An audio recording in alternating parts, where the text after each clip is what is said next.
La loca Zuley. Esta es la leyenda de la loca Zuley, una historia triste y llena de dolor sobre cómo la muerte se puede llevar la cordura y sonrisa de una joven, pero no sus intenciones de amar. Su nombre era Claudia, hija de una acomodada familia y la segunda de 3 hijos, sobreviviéndole solo su madre y hermana menor, pues cuando ella era niña, su padre y hermano mayor fallecieron. Cuando fue jovencita, se caracterizaba por ser una muchachita muy risueña y alegre, ataviada siempre de vestidos elegantes que resaltaban su belleza. Fue entonces cuando conoció a Rodolfo, su primer y único amor. El noviazgo entre Claudia y Rodolfo fue duradero y la relación se mantuvo por el paso de los años, terminando por prometerse amor eterno que se consumaría con los votos matrimoniales. El día que Rodolfo le propuso matrimonio, le entregaría a Claudia un anillo de oro blanco engarzado con una acerina negra, el cual le habría pertenecido a su abuela y regalado a él por su madre. Rodolfo le pidió a Claudia que le prometiera amarlo por siempre, pasara lo que pasara, promesa que Claudia juró cumplir. Se llegaba el día de la boda, la cual se realizaría en el templo de San Miguelito por ser Claudia originaria de ese barrio. Sin embargo, el novio nunca llegó. Los invitados estaban desconcertados y Claudia intentaba aferrarse a la idea de que su Rodolfo llegaría y la desposaría. Algunos rumoraban que Rodolfo habría huido de su compromiso, otros que habría muerto. Pero como no era originario de los rumbos en los que vivía Claudia, nunca se supo qué pasó con él. Claudia no perdió en ningún momento la esperanza de que su amado llegaría por ella, y continuamente le decía a la gente que no podía ir a tal o cual lugar, porque si no, Rodolfo no la encontraría. Su familia se llenó de una enorme tristeza cuando se dio cuenta que Claudia había perdido la cordura. Ya no vivía en este mundo y parecía quedar atrapada de por vida en el día de su boda. A menudo se ponía su traje de novia e iba al jardín de San Miguelito o la plaza de armas a sentarse en una banca y esperar a que llegara su amado. En muchas ocasiones, cuando veía a un joven parecido a Rodolfo, le gritaba: «Rodolfo, ¿por qué tardaste tanto en venir por mí? Estoy lista para que nos casemos». Muchos hombres por compasión le seguían la corriente y la cuidaban temporalmente. Otros más crueles se aprovechaban de ella, pero Claudia nunca se quedaba mucho tiempo con ellos. Debido a que su apellido era Zuley, la gente comenzó a llamarla la loca Zuley, quien a veces solo se posaba triste entre las plazas y jardines de San Luis Potosí, y otras persiguiendo muchachos mientras les gritaba: «Rodolfo, ven». Siempre lucía el anillo que Rodolfo le había regalado, y aunque se vestía siempre elegantemente, su vestido favorito era el de novia. Así viviría el resto de su vida hasta que falleciera, aparentemente de causas naturales, o como muchos decían, de tristeza. Fue enterrada en el panteón El Tecuán, el cual se encontraba tras la iglesia de San Miguelito y el cual sería retirado para dar paso a la modernización de San Luis Potosí, convirtiéndose ahora en la escuela de Manuel José Otón.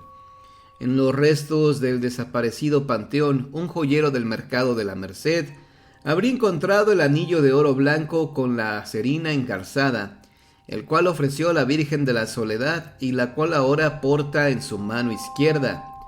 No se sabe bien qué sucedió con Rodolfo, y si Claudia terminó sus últimos días sumida en la melancolía, o en un mundo donde su amado Rodolfo siempre lo acompañó. Lo que es cierto es que es una de las historias más tristes de la que se cuentan en San Luis Potosí.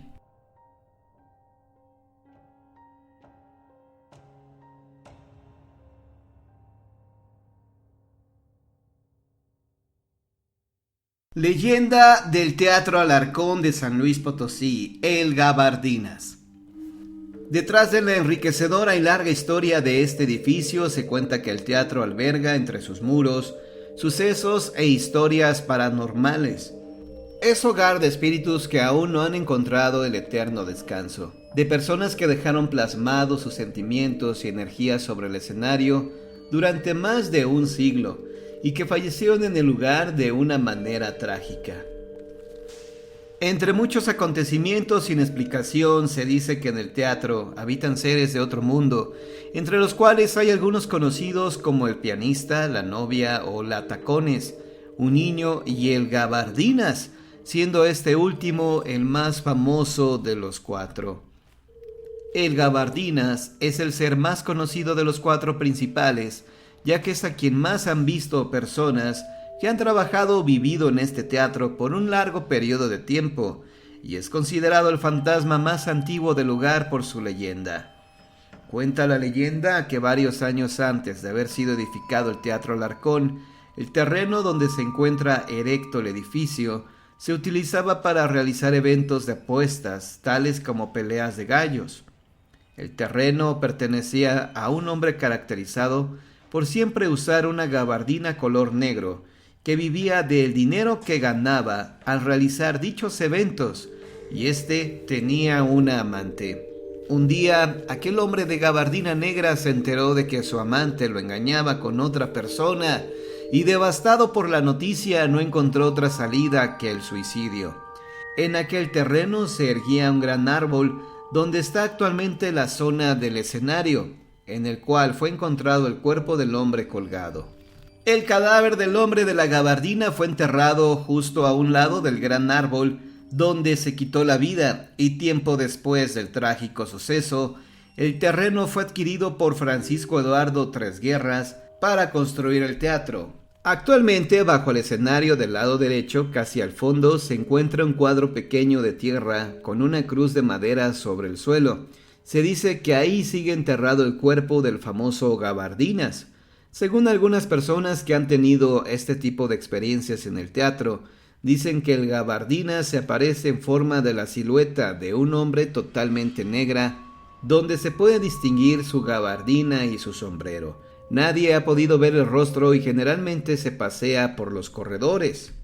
Cuando hay una puesta en escena, casi siempre se le ve en el tercer piso recargado en el barandal, como si estuviera observando el espectáculo.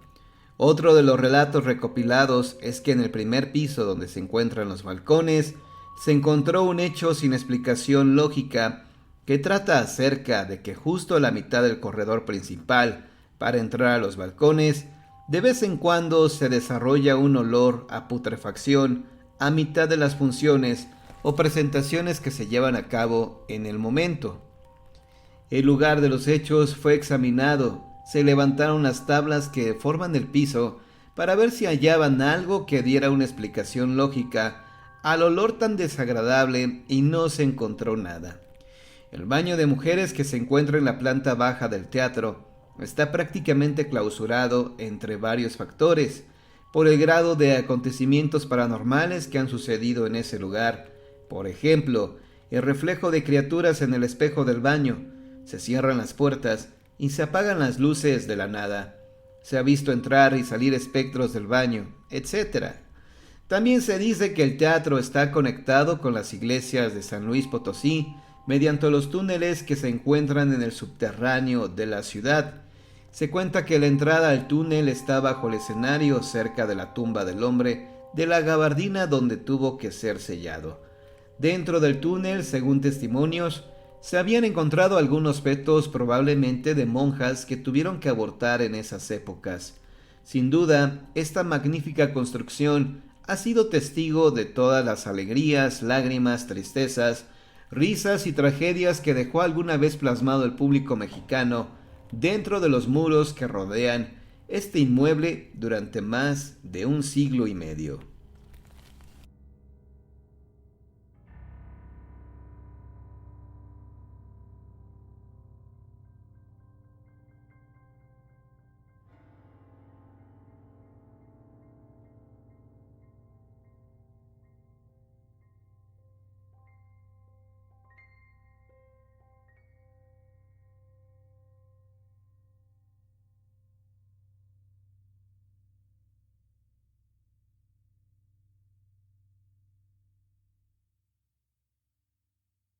El consuelo de los muertos. Esta historia trata de una joven, hija de nobles, que una noche se fue con otras dos amigas para dormir juntas. Esta joven vivía en un cortijo enorme, casi como un palacio. Esa noche se supone que iban a estar con su abuela, que estaba muy enferma, pero esta tuvo que marcharse al hospital dejando a las tres muchachas solas en el cortijo. Aquella no fue una noche nada agradable. Además de lo de su abuela, estaban en pleno mes de julio y una gran tormenta de verano caía sobre su comarca. Asustadas por los ruidosos truenos que rompían contra las montañas cercanas, decidieron cogerse de las manos para pasar mejor la noche. Era un dormitorio muy grande, con 3 camas cada una al lado de la otra, con una ventana a la izquierda y la puerta a la derecha. Era tan grande que dejaba un buen espacio entre ellas, pero a pesar de eso llegaron a tocarse las manos, cosa que las ayudó a pasar mejor la noche. Al día siguiente sus padres volvieron trayendo con ellos a la abuela, algo extenuada, pero mejor que la noche anterior. Y su hija empezó a contarles el miedo que habían pasado y cómo se dieron las manos para tranquilizarse. Entonces la madre rió y les dijo que había demasiado espacio entre las camas. Las muchachas, con incredulidad, la llevaron a la habitación para demostrarle que sí, pero al tumbarse e intentar darse las manos, descubrieron que les faltaban casi medio metro para tocarse.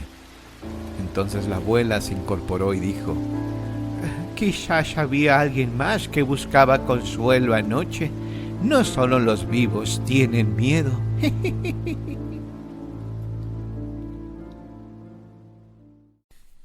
¿Vienes a jugar conmigo? Hace un tiempo una amiga mía y yo decidimos hacer espiritismo por primera vez, ya que nunca antes nos habíamos atrevido a hacerlo. Llamamos a otras 2 amigas para que nos acompañaran, ya que a mí me habían dicho que con solo 2 personas sería más difícil que saliera algo. Nos costó trabajo convencerlas, pero al final cedieron. Lo preparamos todo, y un poco asustadas, comenzamos. Pasó mucho tiempo, y una de las compañeras a las que habíamos llamado dijo: yo me voy de aquí. Menuda tontería esta de la ouija. Nosotras nos asustamos un poco y decidimos dejarlo para otro día.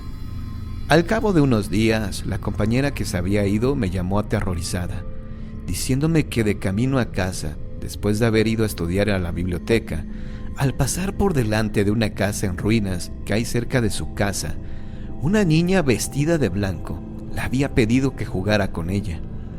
Mi amiga le dijo que no podía, ya que tenía prisa por llegar a su casa, y acto seguido, la niña comenzó a llorar con lágrimas de sangre. Mi amiga salió de ahí corriendo, y al llegar a casa me había llamado. Hasta ahí fue lo que me contó mi amiga. Yo en un principio me lo tomé a broma, pero algo me hacía pensar que mi amiga hablaba muy en serio. En mi habitación comencé a darle vueltas al asunto, y me acordé del día en que habíamos hecho espiritismo y de las malas maneras con las que mi amiga se había retirado. Pensé que no tendría nada que ver y me dormí. Al día siguiente esa misma amiga me llamó porque iba a quedarse sola en casa estudiando y tenía mucho miedo, así que decidí acompañarla, ya que yo también tenía que estudiar. Tomé un autobús y ya en su casa nos pusimos a estudiar. De repente, oímos a nuestra espalda un ruido como de arañazos. Las 2 miramos y comprobamos horrorizadas que la niña que ella me había descrito estaba sentada sobre la cama de mi amiga, arañando la pared. Salimos corriendo de la habitación y al llegar a la puerta, observé que mi amiga no estaba, pero yo estaba demasiado asustada para esperarla. Un rato después, la policía llamó a mi casa informándome de que mi amiga había fallecido de un ataque de asma, ya que era asmática. La habían encontrado en las escaleras de su casa, con una expresión de terror en su cara. Yo estuve en tratamiento psiquiátrico unos meses y ya me estaba recuperando, pero el otro día en mi buzón apareció una nota escrita con letra de niña pequeña que decía: tu amiga murió por no jugar conmigo. Tengo una muñeca nueva. Yo creo que es una broma de algún chico del pueblo, ya que nuestra historia se ha hecho bastante popular en este lugar. Pero por otra parte tengo miedo. ¿Vendrá acaso por mí?